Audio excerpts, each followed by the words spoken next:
श्री स्वामी समर्थ सिद्धमंगल पादुका पूजन फलश्रुती। विद्या अभ्यासात प्रगती। जन्मपत्रिकेतील नवग्रह व 27 नक्षत्र जनित दोष शांती होते। कालसर्प दोष मंगळ दोष निवारण होतात। नवग्रहांची कृपा होते।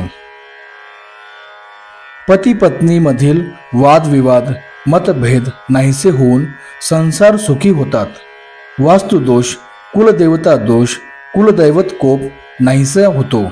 मुलांच्या शिक्षणातील अडथळे दूर होतात। पितरांचा आशीर्वाद संपूर्ण कुटुंबास प्राप्त होतो।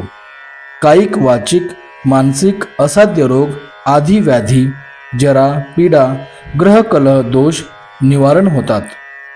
श्री स्वामी महाराजांच्या 2 पादुका या श्री लक्ष्मी आणि श्री सरस्वती स्वरूप असल्याने आपणास ज्ञानासोबत सुख शांती ऐश्वर्य देखील प्राप्त होते। सर्व प्रकारचे संरक्षण मिळून व्यसनापासून मुक्ती मिळते। तसेच घरातील लक्ष्मी स्थिर होते व अष्टलक्ष्मीची प्राप्ती होते। संतती प्राप्ती होते। श्री स्वामी समर्थ।